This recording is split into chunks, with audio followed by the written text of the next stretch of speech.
Madame Nathalie Osiol. Merci, Monsieur le Président. Monsieur le Ministre, la spirale de la violence n'en finit plus au Proche-Orient. Comble de cruauté, le Parlement israélien a décidé d'interdire de porter assistance aux Palestiniens massacrés, mutilés, brûlés vifs par l'armée de Netanyahou.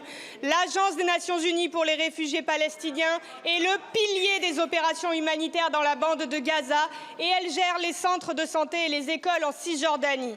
2,5 millions de réfugiés palestiniens en dépendent.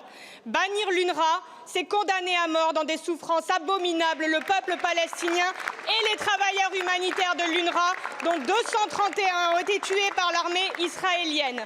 La France ne peut pas tolérer que soit ainsi piétiné le droit international. Je tiens à saluer la délégation du réseau des ONG palestiniennes présente ici à l'Assemblée sur l'invitation de notre collègue Thomas Porte. Depuis un an, nous demandons que la France défende le cessez-le-feu dans les territoires palestiniens et au Liban, reconnaisse l'État de Palestine, cesse les livraisons d'armes.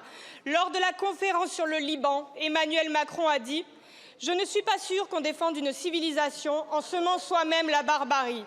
Aussitôt, cela lui a valu les mêmes procédés infâmes auxquels nous avons droit à la France insoumise. Condamnez-vous le communiqué du CRIF qui, en attaquant le président de la République, crée sciemment une confusion entre critiques légitimes de la politique de Netanyahou et antisémitisme. Ce qui se passe au Proche-Orient, c'est la colonisation, un génocide et la généralisation du conflit au Liban. Serez-vous plus clair que les soutiens inconditionnels qui prétendent ne pas savoir à quoi Emmanuel Macron fait allusion? On parle de plus de 43 000 morts et plus de 100 000 blessés à Gaza, plus de 2 000 morts et 11 000 blessés au Liban. La solution à ce conflit est politique. La France doit faire respecter le droit international. Merci, Madame la députée. La parole est à Madame Sophie Primas, ministre déléguée chargée du commerce extérieur et des Français de l'étranger. Merci, Monsieur le... Merci. Non, s'il vous plaît, on écoute la réponse. Calmement, s'il vous plaît. Seule Madame la ministre a la parole. S'il vous plaît. Merci, Monsieur le Président, Mesdames et Messieurs les députés, Madame Osiol.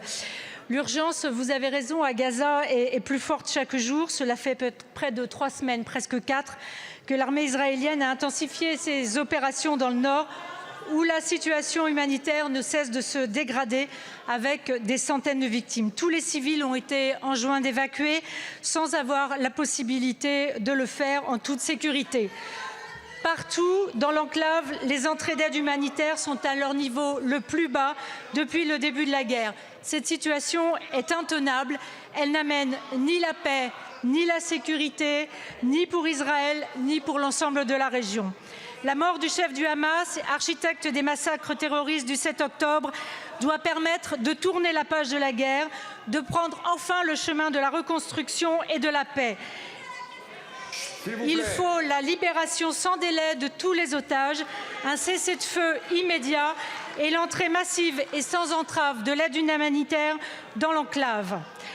Nous sommes profondément préoccupés, Madame la députée, par le projet de loi à la Knesset qui prévoit de révoquer les privilèges et l'immunité de l'UNRWA, de proscrire tout contact avec les agents et entités de l'État israélien et d'interdire la présence de l'agence sur le territoire d'Israël. Nous avons exprimé nos inquiétudes aux autorités israéliennes en lien avec nos partenaires et la France poursuivra son soutien à l'UNRWA et à la mise en œuvre du processus de réforme engagé conformément aux recommandations du rapport Colonna. Je vous remercie. Merci, Madame la ministre. La parole est à Madame la députée Marie-Josée